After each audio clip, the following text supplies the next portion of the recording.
आज हम एक महत्वपूर्ण योगिक क्रिया को समझेंगे और कुछ योग अभ्यासों को समझेंगे।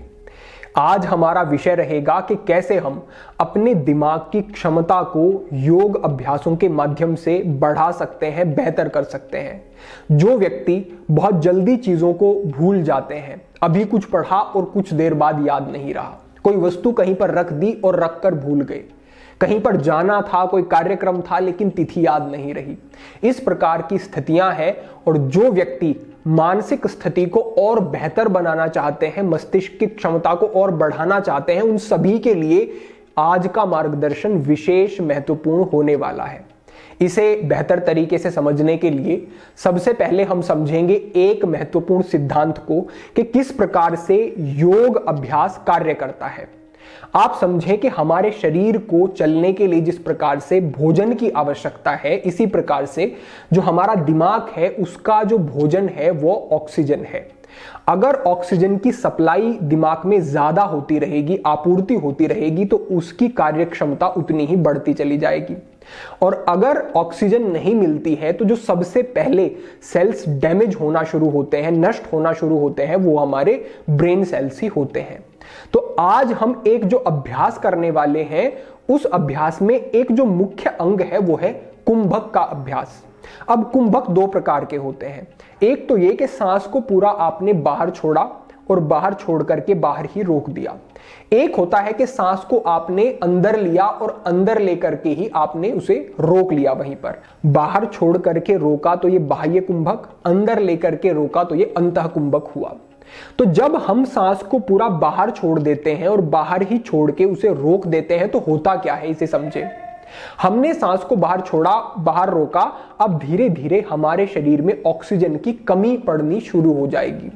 और क्योंकि हमारा दिमाग ही हमारे पूरे शरीर के अंगों को संचालित करता है, तो जब दिमाग को लगेगा कि शरीर में ऑक्सीजन की कमी है और उसको ऑक्सीजन की ज्यादा जरूरत है, तो दिमाग हमारा एक संकेत भेजेगा कि ज्यादा मात्रा में ब्लड का सर्कुलेशन दिमाग की तरफ हो, और धीरे धीरे ये जो सर्कुलेशन है वो दिमाग की तरफ बढ़ना शुरू हो जाएगा। और इस संकेत के आधार पर कुछ समय तक ये सर्कुलेशन जो है वो दिमाग की तरफ ही बना रहेगा। हमने बाहर सांस को छोड़ करके बाहर रोका हुआ है। अब जैसे ही हमने थोड़ी देर तक रोका, कुंभक किया, उसके बाद हमें गहरे सांस लेना शुरू कर देना है। फिर क्या हुआ कि अब ऑक्सीजन का लेवल शरीर में बढ़ना शुरू हो गया, और जब ये बढ़ेगा तो वो ऑक्सीजन से पूरित जो ब्लड है वो दिमाग की तरफ जाना शुरू होगा, और इससे हमारे मस्तिष्क पर बहुत अच्छे लाभ देखने को मिलेंगे। तो आज का हमारा जो सिद्धांत है वो यही रहने वाला है। तो अब हम बढ़ते हैं अपनी यौगिक क्रिया की तरफ। इसको आप एकाग्रता से समझें। करना क्या है, आपको सहज कमर सीधी करके बैठ जाना है। अगर आप सिद्धासन, पद्मासन आदि में बैठते हैं तो वो ज्यादा अच्छा रहेगा। तो अगर आप सहज हैं पद्मासन लगाने में तो आप इस प्रकार से लगा सकते हैं। अगर पद्मासन ठीक से नहीं लगता है तो पद्मासन के विषय में पहले पूर्ण एक मार्गदर्शन किया गया है, उसका लिंक हम साझा करवा देंगे डिस्क्रिप्शन में, वो आप देख लें। अब हम समझते हैं कि हमें किस प्रकार से यौगिक क्रिया का अभ्यास करना है। जैसे कि हमने सबसे पहले आपको कुंभक के बारे में बताया, तो चाहे बाहर सांस को छोड़ करके बाहर रोके या अंदर सांस को लेकर के अंदर रोके, दोनों ही ठीक है। इस क्रिया में हम सांस को पहले अंदर लेंगे और अंदर रोकेंगे। किस प्रकार से करना है, आपको कमर सीधी करके बैठ जाना है और पहले गहरे सांस लेने हैं।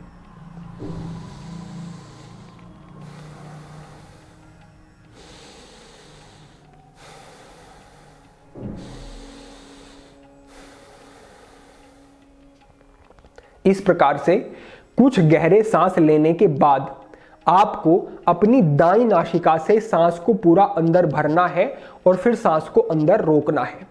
दाईं नासिका से ही सांस को अंदर लेने का कारण यह है कि यह हमारा सूर्य स्वर है और यह हमारे दिमाग की कार्य क्षमता को बढ़ाता है, उसको ठीक प्रकार से ऊर्जित करता है। तो आप सहज बैठे हैं और आपने अपने बाईं नासिका को बंद किया और दाईं नासिका से सांस को अंदर भरा।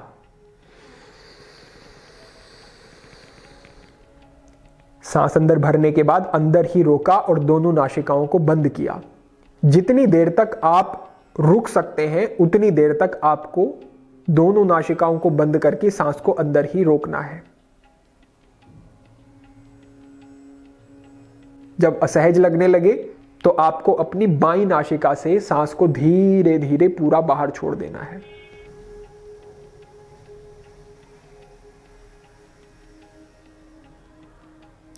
इसके बाद फिर से आपको गहरी लंबी सांस दोनों नासिकाओं से लेना शुरू करना है और उसके बाद फिर से जो कुंभक करना है उसके लिए दाईं नासिका से ही सांस को पूरा अंदर भरना है, दोनों नासिकाओं को बंद करना है और वहीं पर सांस को होल्ड करके रखना है। अब ये आपका एक पूर्ण अभ्यास होगा और इसको आप कम से कम 5 बार 6 बार दोहराएंगे। इससे आगे बढ़ते बढ़ते आप 10 बार तक इसको करेंगे तो ये आपके लिए विशेष रूप से उपयोगी होगा। थोड़े ही समय में आपको अद्भुत इससे लाभ दिखने शुरू होंगे। तो आपने अभी समझा कि किस प्रकार से ऑक्सीजन का लेवल बढ़ा करके हम मस्तिष्क को अच्छा लाभ पहुंचा सकते हैं। इसके लिए आपको एक योग अभ्यास का सहारा लेना है और वो है पर्वत आसन का अभ्यास। पर्वत आसन के लिए आपको अपने मैट पर आ जाना है और इस प्रकार से इस स्थिति में आकर के पैरों को पीछे ले जाना है। कुछ चीजों का यहां पर ध्यान रखना है। कुछ गलतियां होती हैं। पहला ये कि व्यक्ति ऐसे पैरों को उठा लेता है, ये नहीं करना है। एक अंतर बना करके थोड़ा सा और उनको थोड़ा सा पीछे की तरफ ले जाना है। अब जैसे ही आप एड़ियों को पीछे की तरफ ले जाएंगे तो आप देखेंगे कि पूरा आपके पैरों के पीछे की तरफ आपको एक खिंचाव अनुभव होगा और यहां पर आपके नी बेंड नहीं होने चाहिए। बिल्कुल इनको पीछे ले जाके लॉक कर लें और देखें, चेक करें कि आपकी जो एड़ियां हैं क्या वो आपके मैट से स्पर्श हो रही हैं, और अगर नहीं हो रही हैं तो इसको करेक्ट करना है और इसको ठीक से करना है अभ्यास को। तो इस तरीके से यहां पर हम आ जाते हैं। अब यहां पर ध्यान रखना है कि कई व्यक्ति इस तरीके से गर्दन को बाहर रखते हैं दोनों हाथों से और कंधों को आगे की तरफ यहां पर इस स्थिति में रहते हैं, लेकिन ये पूरी तरह से गलत है। कोशिश करनी है कि इस तरीके से आकर के आपका जो सर है वो दोनों हाथों के बीच में आपके रहे और वो मैट के नजदीक चला जाए। ऐसा एक अभ्यास आपको करना है। इस अभ्यास में आने के बाद एकदम से आपको अनुभव नहीं होगा, लेकिन जैसे ही आप कुछ समय तक रुकते हैं इस अभ्यास में तो आपको अनुभव होना शुरू होगा कि हाँ, ब्लड का सर्कुलेशन अद्भुत तरीके से आपके सर की तरफ हो रहा है। और इसमें रुकने की जो अवधि है वो 1 मिनट की अवधि आपकी होनी चाहिए। इसको बढ़ा करके 2 मिनट 3 मिनट तक आपको ले जाना है। अगर 3 मिनट का अच्छा अभ्यास आप करते हैं तो बहुत सुंदर ये होगा आपके लिए। तो इस स्थिति में कुछ समय तक रुकने के बाद आपको इस तरीके से घुटनों को मोड़ना है और ऐसे मैट के ऊपर रखना है। इसको कहते हैं नमन प्रणाम आसन। पैरों को बाहर की तरफ खोल दे और अपने हाथों को ले जा करके इस तरह से अपने पैरों को अपने हाथों से पकड़ लेना है और कमर को ऐसे फोल्ड करते हुए इस स्थिति में आकर के यहीं पर आपको रुक जाना है। यहीं पर कुछ समय रुकेंगे, गहरे सांस लेते रहें। ये बड़ा सरल है, इसमें आप 3 मिनट का अभ्यास अवश्य करेंगे। इस स्थिति में रुकने के बाद आप सहज वापस आते हैं और पीछे बैठ जाते हैं और यहीं से शशांक आसन का आप ये अभ्यास कर लेते हैं। इतना अभ्यास करने के बाद इसी अभ्यास को आप फिर से दोहरा सकते हैं। तो जो हमने पहला अभ्यास आपको बताया कुंभक का और साथ ही साथ जो श्वसन की क्रिया हमने आपको विशेष बताई, वो अभ्यास आपको पहले करना है क्योंकि उससे रक्त में जो ऑक्सीजन का लेवल है वो बढ़ जाएगा।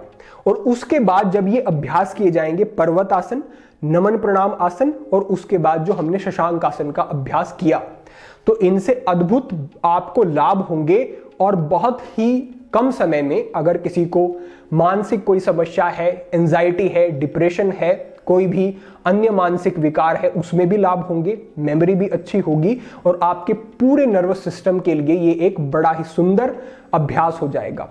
तो आज का ये संक्षिप्त एक मार्गदर्शन था जो कि विशेष उपयोगी हो सकता है हमारे सभी विद्यार्थियों के लिए जो पढ़ रहे हैं, जो आगे बढ़ रहे हैं, जो बहुत ज्यादा दिमाग का कार्य करते हैं। वो अपने योग अभ्यास क्रम में इन अभ्यासों को जरूर जोड़ लें और कुछ ही समय में बड़े सुंदर लाभ आपको निश्चित रूप से देखने को मिलेंगे।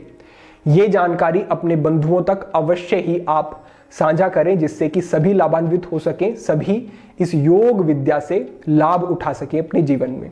आज के लिए आपके लिए यही एक मार्गदर्शन था। अगर आपके कोई प्रश्न होते हैं तो कमेंट के माध्यम से रखें। भविष्य में अन्य महत्वपूर्ण विषयों पर मार्गदर्शन होता रहेगा। सभी के लिए प्रार्थना, सभी के लिए मंगल कामना। आज के लिए इतना ही। ओम नमः शिवाय।